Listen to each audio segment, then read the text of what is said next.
Greetings and salutations, everyone. I hope everyone is doing well, and welcome to today's upload. Before we jump into it, a couple links. As many of you know, I rely on Patreon, PayPal, channel membership, and the merch to help the channel to continue to grow and go. Links to Patreon, PayPal, and channel membership is in the description below, the merch displayed directly under the video. Also, Dogman Frightening Encounters, Volume 1 through 3, the audiobook versions. They were written and researched by Tom Lyons, narrated and produced by me, Jeff Nadolny. Those audiobooks are available on Audible, Amazon, and iTunes, links to which are also in the description as well. And finally, last but definitely not least, if you'd really like to help support this channel to continue to grow and go, simply subscribe. It does not cost a cent. Click the like button, takes half a second. If you don't want to miss out on any of the informative uploads I put out daily, click that bell icon, and folks, please leave a comment and share the video. Why? Well, because these things really do help this channel to continue to grow and go. They definitely do matter, and they are appreciated. Now, everyone, I have taken far too much of your time. Let's jump in to today's upload, shall we? All right, so today's first part of the upload, a couple weeks ago, 2 or 3 weeks ago, on a live stream, we started to talk a little bit about the missing 411 and possibilities of cryptid involvement. My own personal belief, think that some of the disappearances may be cryptid related, but it's in my own opinion, a very small percent. I think the largest would be extraterrestrial, alien, portal, dimensional, something along those lines. Dogman, Bigfoot, my own guess, 10% would be high. That's my own opinion. And I started to talk about a case from back in the 80s that supposedly a Bigfoot had abducted a young girl. And I found the articles in my studio upstairs. I was going through some files and such, and I was like, whoa, let's start today's upload off with this, because it is fascinating, and it's quite nerve-wracking, if you ask me. So let's get into it. One of the most famous legendary creatures of all, the massive hairy ape-like beast known as Bigfoot or Sasquatch, has been reported to be lurking and stalking about in just every expansive wilderness in North America. While these sightings are strange enough, the creatures themselves have been mostly said to be shy, reclusive, and peaceful. Yet every once in a while, a truly sinister report will come in of these creatures not being any of those things. And one very strange disappearance has managed to combine all of the oddness of a violent Bigfoot encounter and a mysterious vanishing. On June 1st, 1987, 16-year-old Teresa Byer of Fresno, California, went off on a camping trip to a rather remote area of Shut-Eye Peak in the scenic Sierra Mountains, approximately 25 miles northeast of Bass Lake. Her companion on this particular trip was 43-year-old Russell Welch.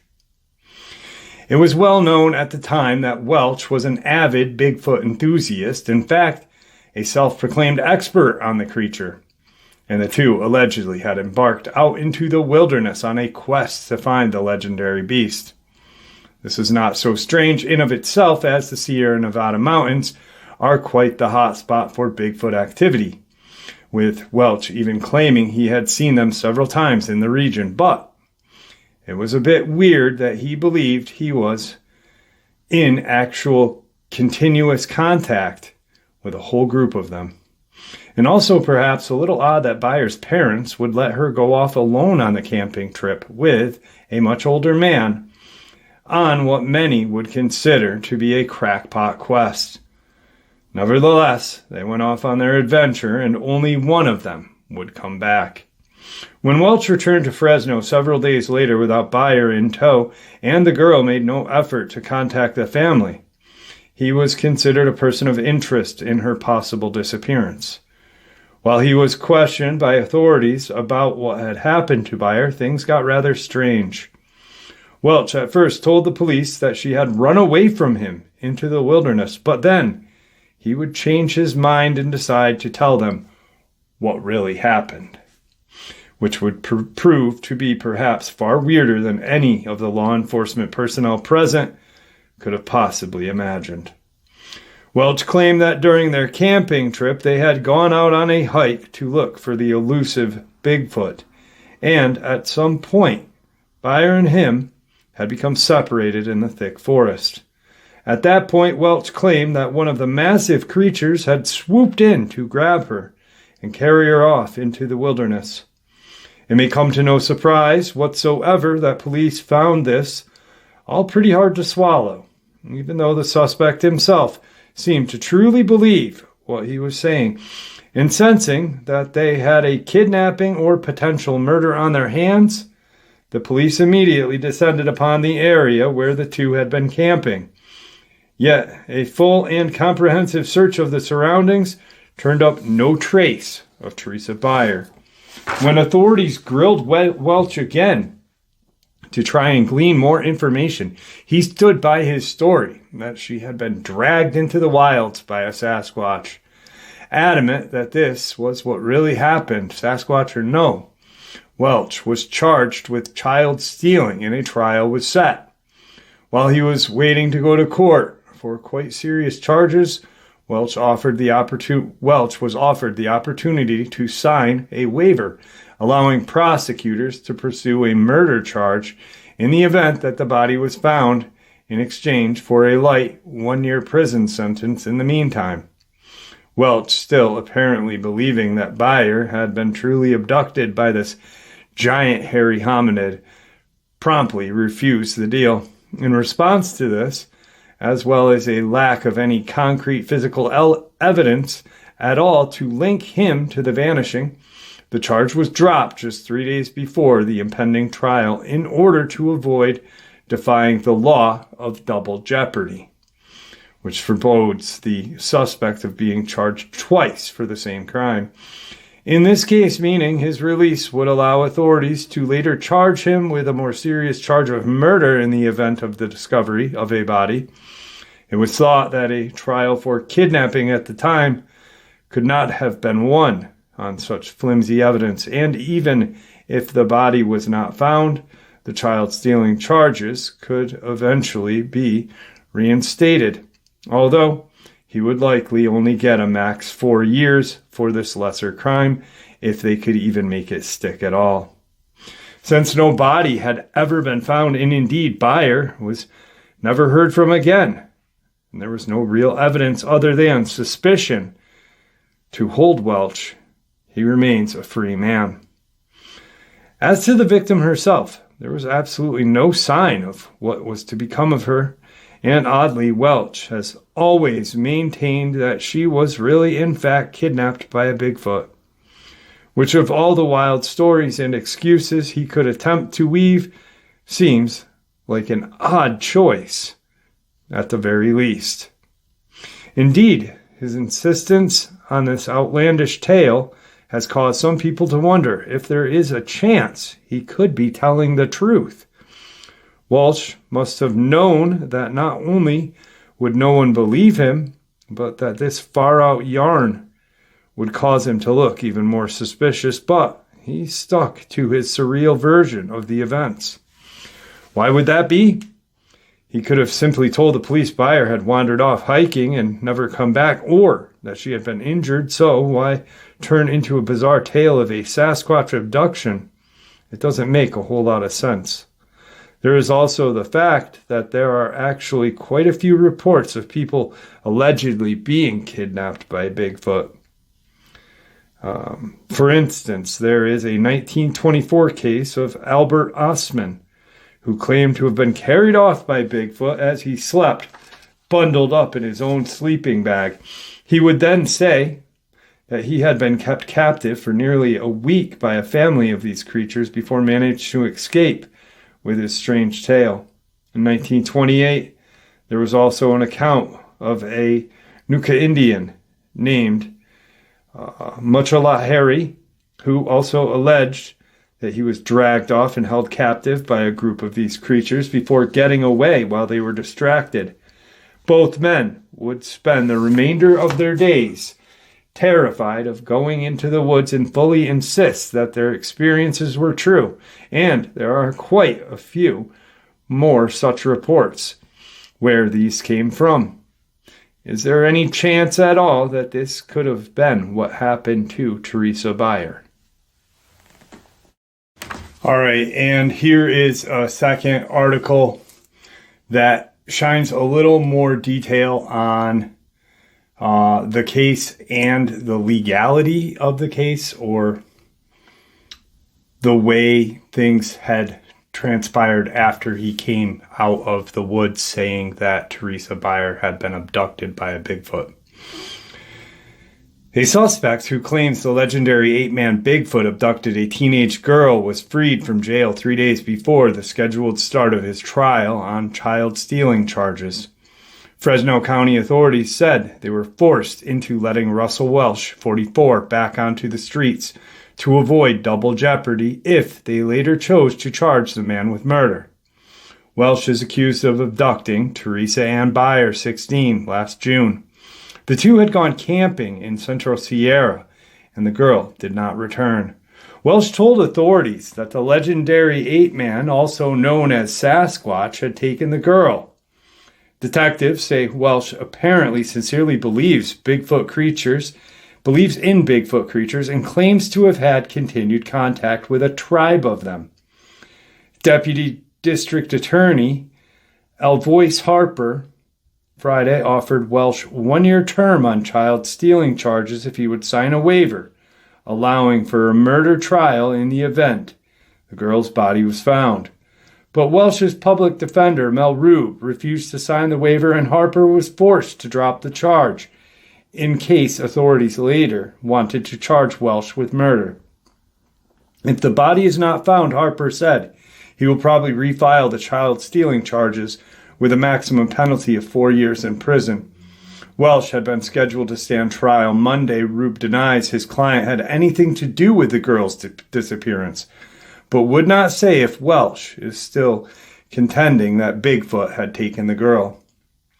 The double jeopardy statute prevents a suspect from being charged twice for the same crime. Note, this article was originally written September 30th of 1987. Sadly, Teresa Ann Byer was never found. Below is some information. Missing, June 1st, 1987, Fresno, California. Date of birth, April 16th, 1971. Age at the time, 16. Weight and height, 5'5", 110. Distinguishing characteristics: Caucasian female, brown hair, hazel eyes. Byer's upper front teeth protrude. She has a surgical scar on her lower leg due to a childhood fracture. Byer's nickname is Sam. Clothing, jewelry description: white t-shirt, jeans, and laced sandals. Byer resides with her family in Fresno, California in 87. She was last seen during a camping trip with Russell Welsh on June 1st, 1987, in the Sierra Nevada mountain range. Byer and Welsh, whose nickname is Skip, camped in the area of Shut-Eye Peak, approximately 25 miles east of Bass Lake. He was 43 at the time. They were reportedly searching for the legendary creature known as Sasquatch or Bigfoot. Welsh considered himself a student of the legend. Byer disappeared during the trip and was never heard from again. Authorities questioned Welsh when he returned to Fresno several days later. He initially claimed that Byer ran away on him in June 1st. He then changed his story. Welch eventually stated that Byer was forcibly taken by a Bigfoot. Welch was charged with the abduction, but the case against him was dismissed due to lack of evidence in 87 of October, more than 4 months after Byer disappeared. Searches of Shut-Eye Peak area produced no clues to her whereabouts. Foul play is suspected in Byer's case. If anyone has any information regarding the disappearance of Teresa Ann Byer, please call the Fresno Police Department 559-621-7000. Welch was never ever charged with child stealing charges or the murder of Teresa. Also, he died in March of 1998 at the age of 54. So, couple things. One, is it a case of child abduction by this Russell Sheldon Welch guy? Or is it an actual abduction of a Bigfoot, by a Bigfoot? There's a couple things that jumped right out at me in the articles. One article states that he was a self-proclaimed expert. The other says he was a student of. Very, very different,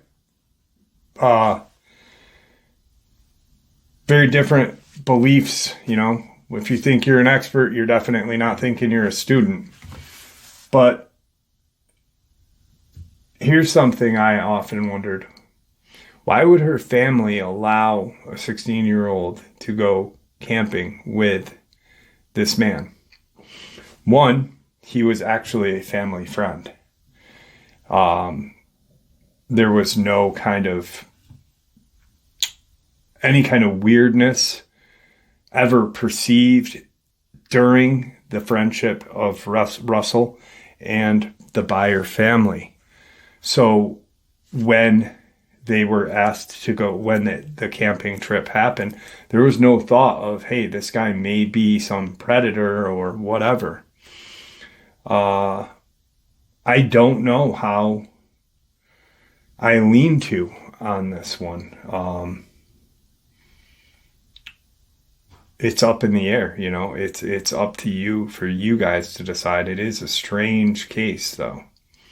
You know, you'd think that this happened in 87. So we are 38 years, 39 years, whatever. And there's never been any kind of trace. And people have hiked Shut-Eye Peak region of the Sierra Nevadas. Multiple, you know, like, it's not like they just closed down the trail. And so you think someone would find her eventually, right? Maybe she was abducted by a Bigfoot tribe or pod, whatever you want to call it. But it's a very strange case at that, you know, very strange. Anyway, we had talked a little bit about this case on a live stream, and I found it, and I was like, I got to share this one, because I haven't shared this in like 4 years, actually 5 years. So let's get into what I wanted to really talk about is subscriber experiences that are actually covered by the media that are absolutely horrific. Let's get into it right now. Also, on top of both of these being subscriber experiences that are covered by the media, they also both are government cover-ups. And you'll see exactly what I mean right now. First experience. Hey Jeff, at work, working a double. Sorry it took me some time to get back to you. I'm on lunch right now. My name is Kevin. I'm an African-American male, 6'3", 275. I've been in law enforcement going on 5 years now, recently transferred to Pennsylvania a year ago. 4 months after settling in Pennsylvania, there was a call through dispatch that came through as a minivan on the side of the road in a ditch that the driver believed he had hit a black bear, lost control of the vehicle, went off to the side of the road. And a few minutes later, it had approached the van trying to get in. It's a husband, wife, and their 13-year-old son. So at the time, I was the closest to the scene, 5 minutes west on 78 West. So I got to the described area. It took me 10 minutes to find them. I approached the vehicle. There were claw marks, half an inch deep. I announced myself to them. They were in hysterics and sobbing. I'm trying to calm them down. I asked where the bear was at. It must have heard you coming, so it took off. I called for emergency services, and they were 20 minutes out. They didn't want to get out of the vehicle, as I assured them it was gone so I can see who was injured. Then I heard a low, powerful growl from behind. I was facing the family. My back was to the woods. Looking at the husband's eyes as big as saucers, I knew this bear had returned. I slowly unholstered my service pistol. At the time, I slowly turned around and realized, shit, this is no bear. Standing 40 feet away on all fours was a monstrosity. Then it stood up and let out a roar, which messed with my mobility, couldn't move, and me with this pea shooter against an 8-foot creature. I'm the only thing between him and the family as I looked into those orange hellfired eyes. Hair jet black, blacker than the night. I knew what its intentions were. I'm going to kill you, and I'm going to eat you, and there is nothing you can do to stop me. Shooting the creature would have pissed it off. I had no choice, so I took aim for a headshot. It charged, and I fired 2 rounds. I missed, the other grazing its ear. It started running in a zigzag pattern, firing 3 more rounds. They missed. Fired 1 and hit it in the ass, I believe. It yelped. Fired 1, it hit it in the thigh, and it took off. EMS showed up, and it never returned.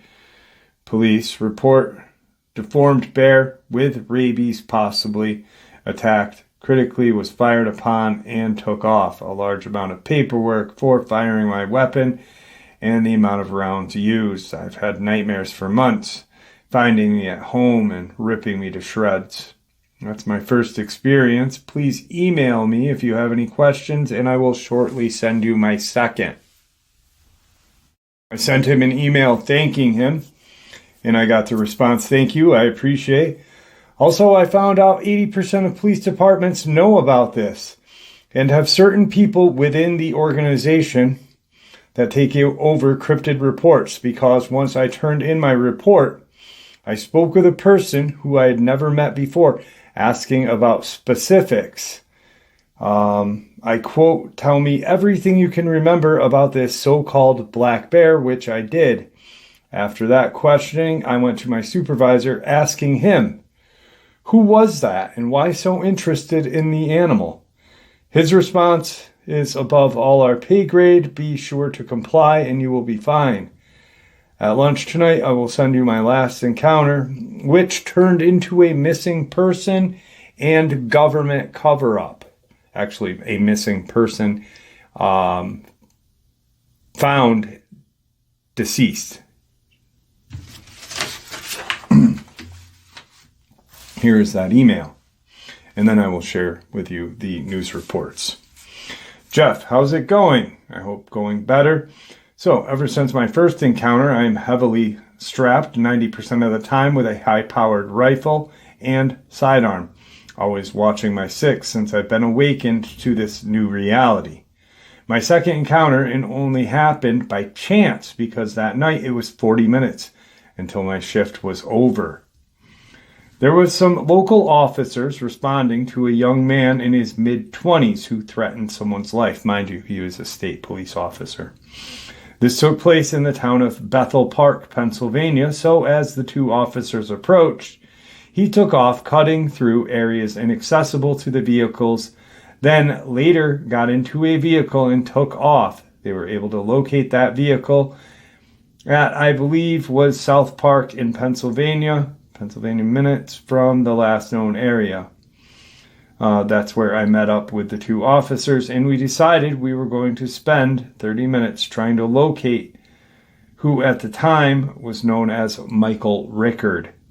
I went to my vehicle and grabbed my Desert Eagle, strapped my AR over my back. The two officers had this, "Dude, what the fuck? We don't think he's that dangerous." I whispered back, "It's not for him." 5 minutes into the search, I saw the tail signs that something was not right, and I urged the officers to head back.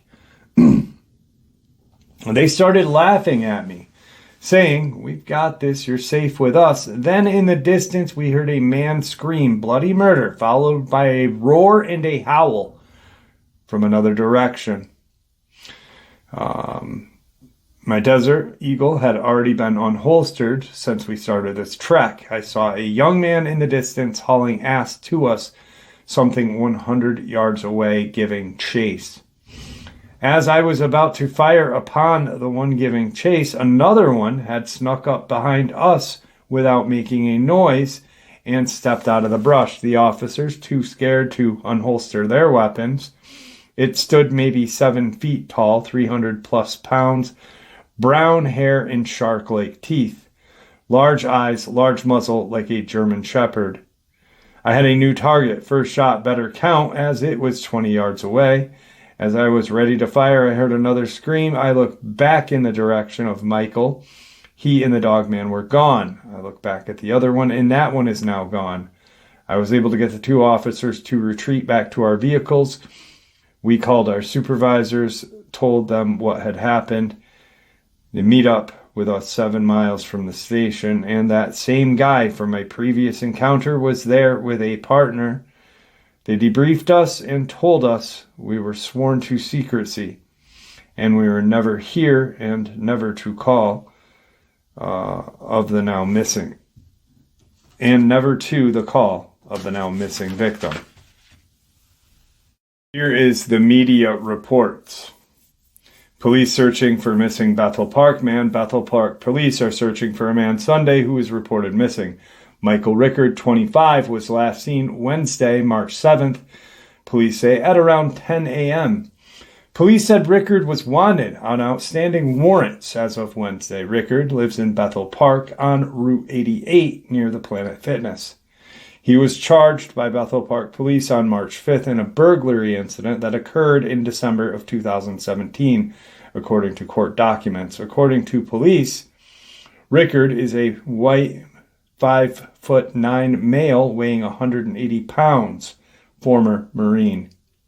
Well, you're not a former Marine, you're still a Marine.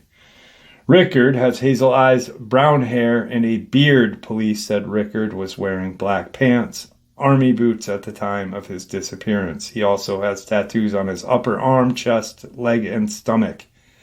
Any information regarding his whereabouts, contact police at. But they did find his body because human remains found near trolley tracks in Bethel Park. Bethel Park police chief tells Channel 11 human remains were found in the brush near the trolley tracks. The investigation turned over to Allegheny County Police and the medical examiner's office to determine more.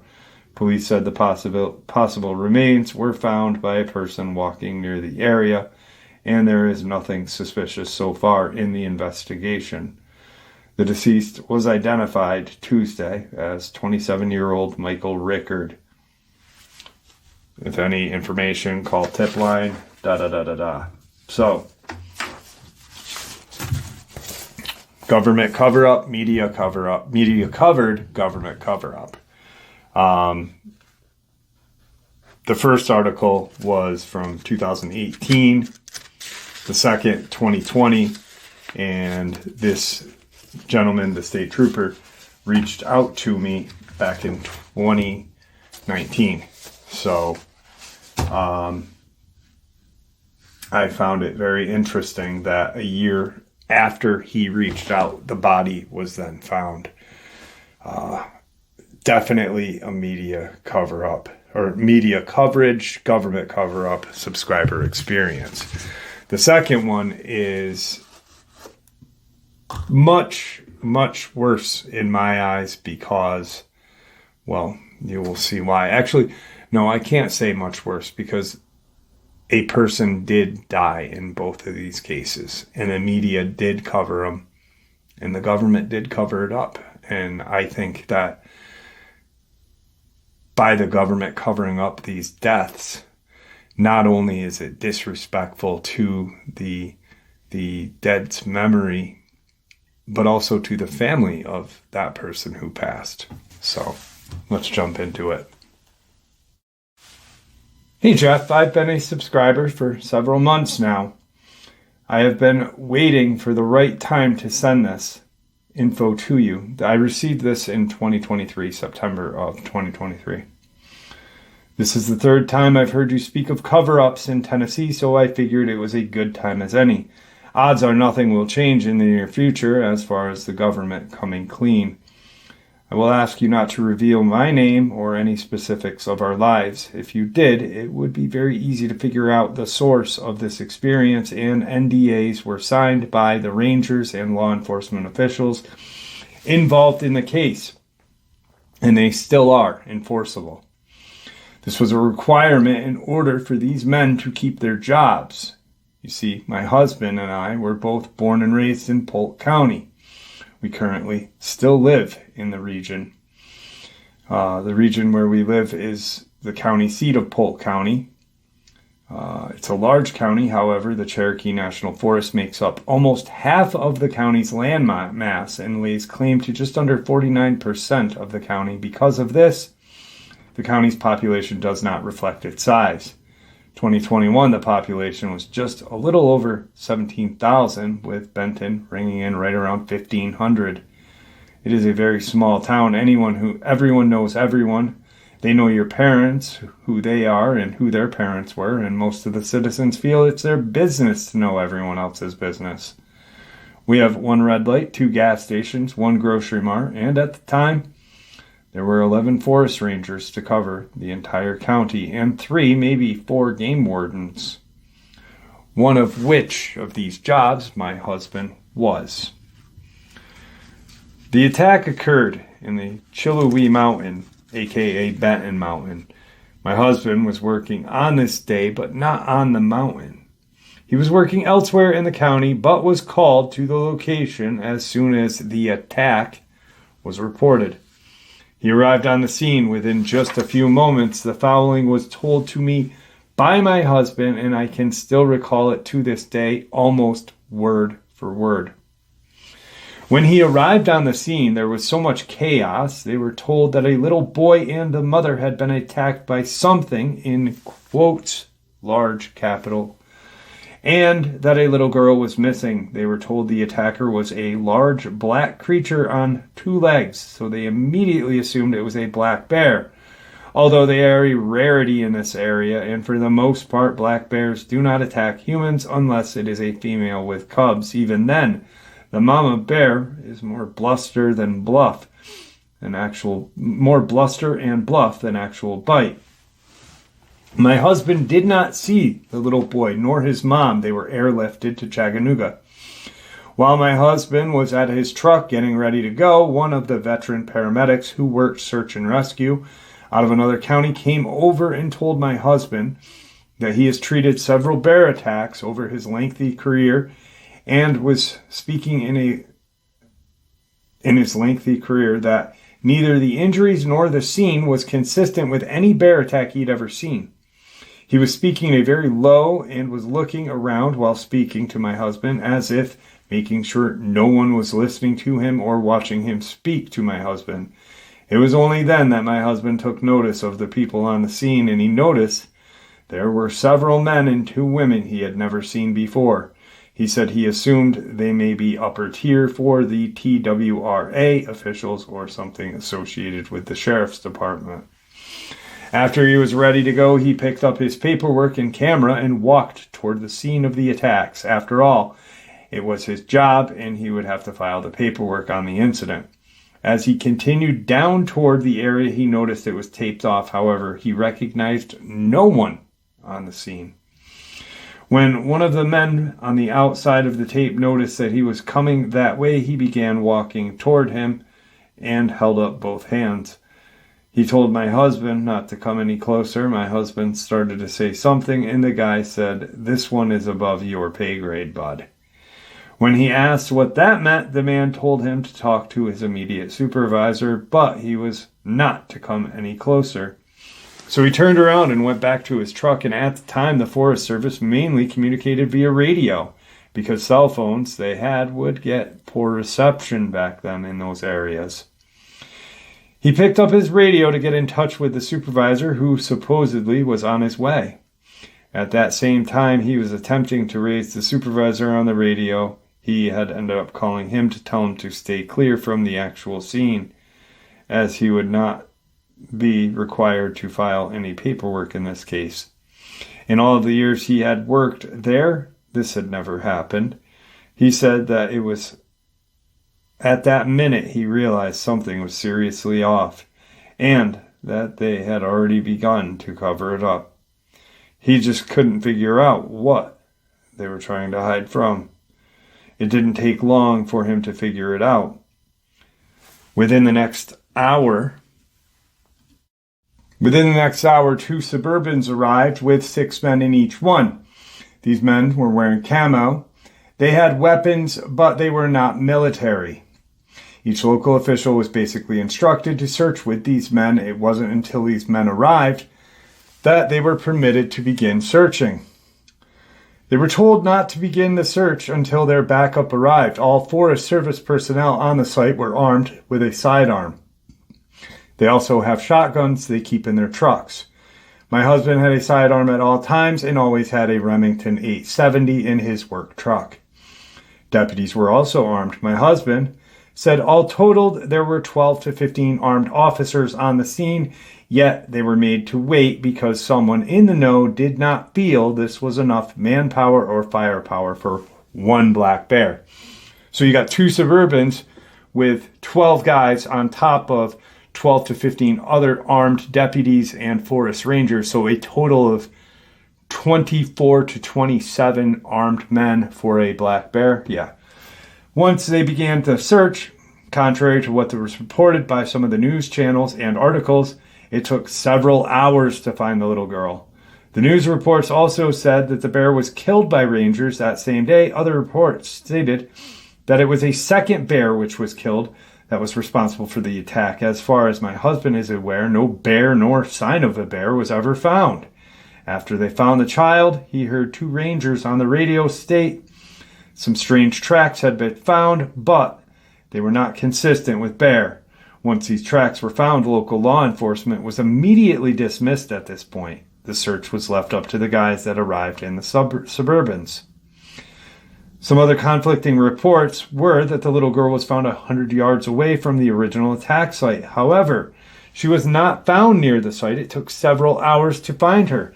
Many reports state that 60 to 80 volunteers were there for searching. However, in the area they felt they might find the little girl, no civilians were allowed. I will link a couple articles. Once the child's remains were found, what little they had actually found was rooted the normal way, nor was not rooted the normal way, nor protocol or policy. My husband could not find out what they did with what was left of her. That's as far as I will take that, but I will say my husband did not sleep at all for the next 5 days. Once he could close his eyes, he was unable to sleep for more than a couple hours a night for several months. When he did sleep, he would wake up in cold sweats and cry for hours. We would be at the grocery mart or at a restaurant or in church or the movies. He could be mowing his grass. No matter what he was doing, I would find him just staring off and crying. It's like his soul had been broken. For a couple of years, he withdrew himself to the point where he required therapy. I wasn't sure I would ever get my husband back. I can say I ever did get the man back. I can't say I ever did get the man back who started that shift April 16th, 2006. That man was not the man who came back to me. But after all said and done, he survived and we survived. He was treated at times like he had committed a crime by the higher-ups. If he was discovered looking into the case, his camera was taken along with his voice recorder. Although he, along with several others, were required to sign non-disclosure in order to remain employed. At times, we both felt as though it was possibly our home telephone landline at the time was monitored. Clicks and irritating static would increase and decrease during our conversations. They were not subtle or quiet at all. Had it only been my husband who heard these things, I might have thought it was more paranoia. But along with our eldest son, he heard them as well.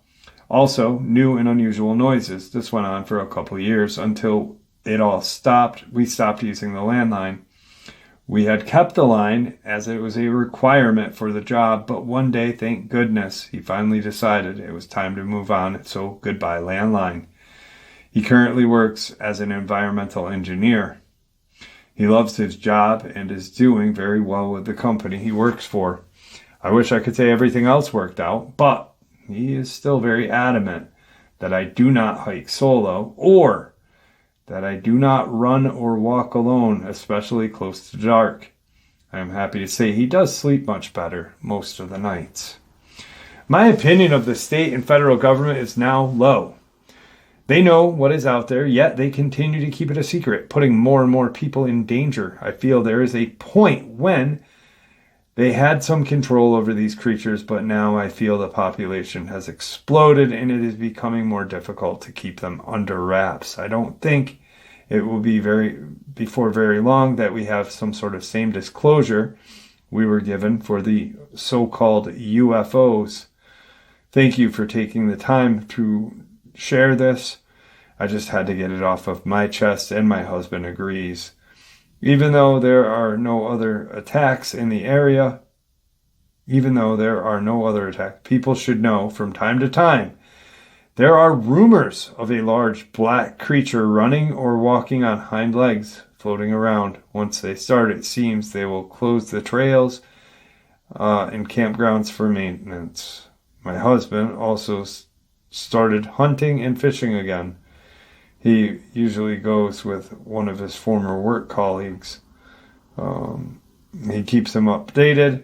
He will also come by the house from time to time when he has something important to talk to my husband about. My husband will not talk to him over the phone. To talk on the phone makes it seem as if not much has changed. I am quite sure the same creature is still lurking in the area, so many years later, still showing up. Although in frequency now, just so we don't forget. Thank you for all the hard work you put into the channel. We appreciate it very much. It gives us all hope. There is a follow-up email. I'm going to share the news articles, the media coverage of the government cover-up. All right, so Chilliwack bear attack kills child. Black bear attacked a family of 3 in Polk County, Tennessee, killing a 6-year-old girl and seriously injuring a 2-year-old boy and the children's mother. They were airlifted to Erlanger Medical Center, both listed in critical condition. The attack happened late Thursday afternoon at Cherokee National Forest at Chilliwack Campground. The family was visiting from Ohio, according to Dan Hicks, the spokesperson with the Tennessee Wildlife Resource Agency, or TWRA. It was around 4 p.m. when the bear walked up to the family near Benton Falls. Everyone started throwing rocks and yelling at the bear to get away. Instead, the bear picked up the 2-year-old child and began to maul him. The boy's mother beat the bear off her son, and she was attacked. During the confusion, the 6-year-old girl ran away. the bear ran away as well. A search began for the girl. She was found dead 100 yards away.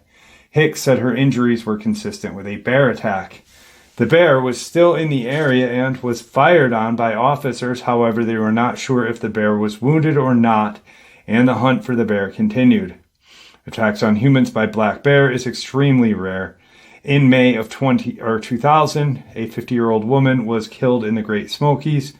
As far as we know, it's the first fatal attack in the Southeast. Nancy Gray, a spokesperson for the park. It's very rare for a black bear. They're not aggressive as grizzlies. In that case, park rangers killed 2 black bear found near the body of Glenda Bradley after they were notified of the attack. There are only 52 fatal bear attacks known in North America in the last 100 years. Second article.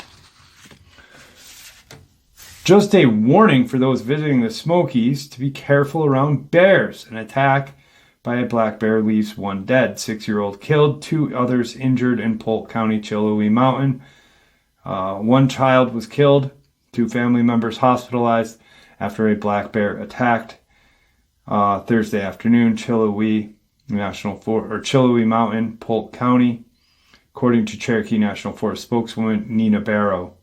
The attack occurred at 4:20 p.m. according to Polk County dispatcher Gary Verner. 6-year-old girl killed, her 45-year-old mother and 2-year-old brother mauled by the bear, according to Dan Hicks of TWRA.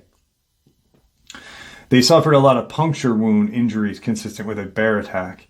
The attack took place 1.5 miles from Chillouee Campground, he said. It was off the trail of to Benton Falls, where some kids had seen a bear earlier, Mr. Hicks states. He said the boy was taken by Life Force helicopter to T.C. Thompson Children's Hospital, while the adult was taken to Erlanger Hospital by ambulance. Hospital officials said Thursday evening,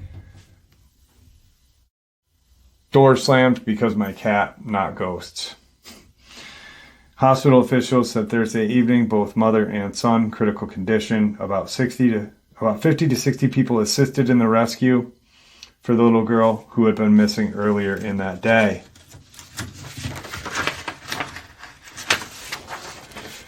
Cherokee National Forest Public Affairs Officer Terry McDonald said federal authorities were investigating the attack. They've closed the campground and getting everybody out, McDonald states. The search continues into the night. Mr. Hicks said the bear had not been found since 10:30, or as of 10:30. Chillouee recreational area of the campground, 80 campsites, numerous trails surrounding. Bear attacks are rare in the area, but they do happen. In May of 2000, a 50-year-old Cosby, Tennessee school teacher, first person known to die in a bear attack in the Great Smokies.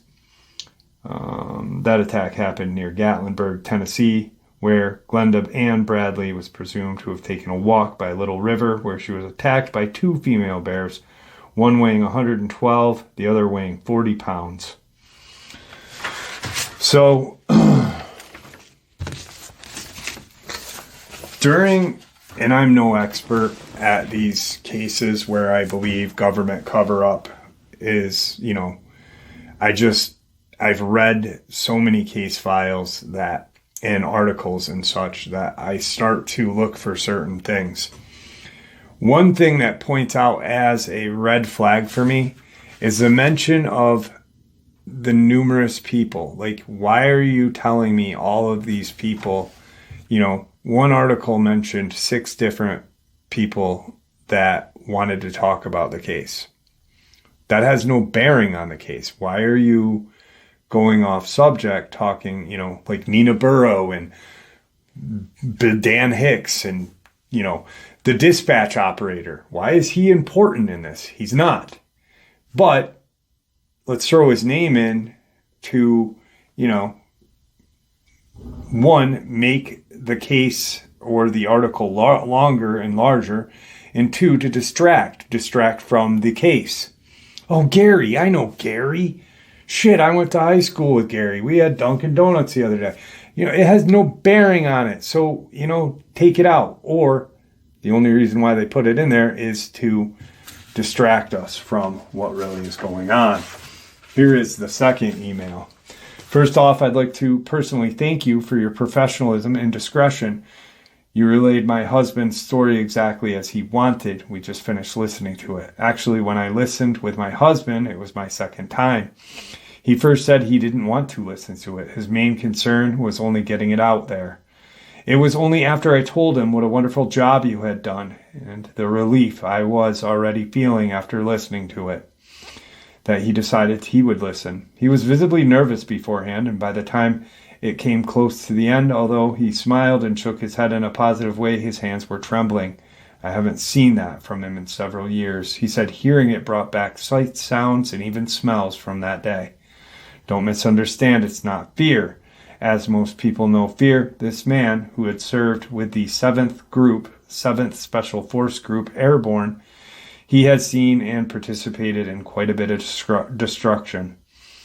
It was a combination of seeing that sweet little girl who was killed by this thing. Her name was Alora, by the way, and no articles mentioned her name. Why wouldn't they mention her name? Alora. Let's fuck Gary and his dispatch job. Let's talk about who lost their lives. This poor little beautiful girl, Alora. How he was treated by his supervisors and then the treatment he received. He went from being a respected member of law enforcement division of the TWRA to feeling like he was less than trash. His fear, which stems from the NDAs, wasn't just a fear of losing his job, but being arrested, imprisoned, under the threat of national security. That old catch-all. National security? Well, why? Who would arrest him as national security? Homeland Security would. Why? Because they're the ones that are pulling the strings on these freaking creatures. Makes me mad and sad after everything he has done and volunteer sacrifice service for others is a huge kick in the gut.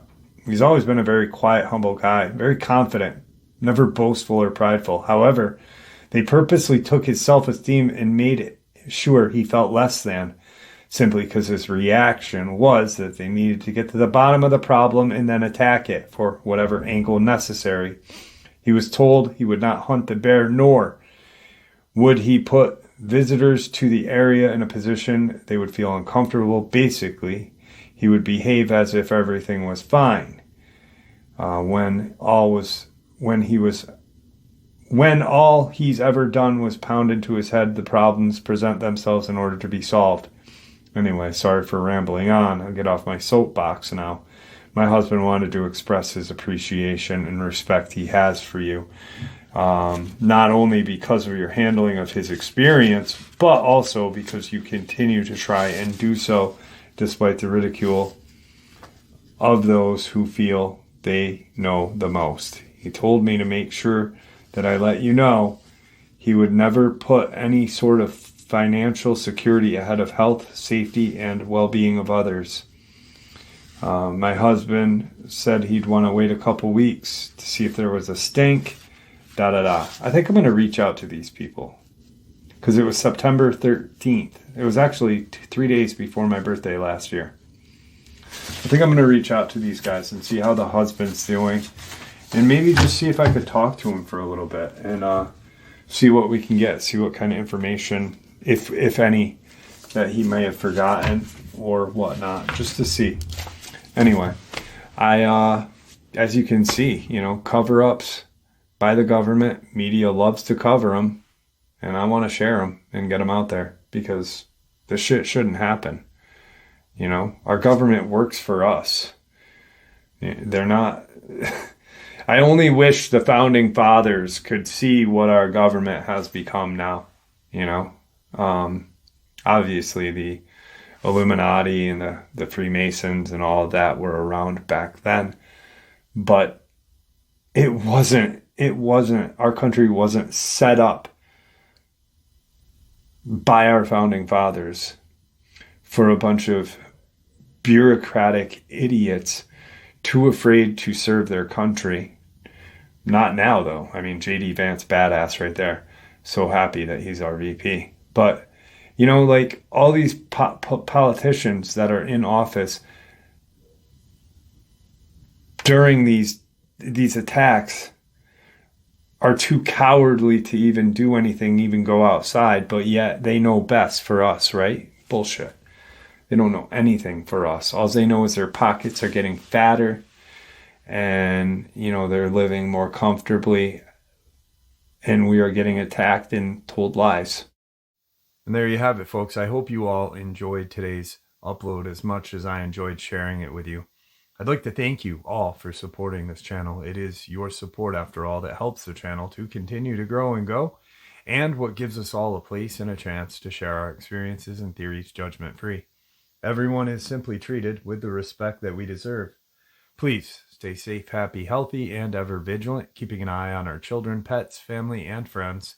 These creatures are real. These events have happened. Share this with your friends and family, and it may just help save their lives someday. Until next time, never stop asking questions, never stop searching for the truth, and God bless you all.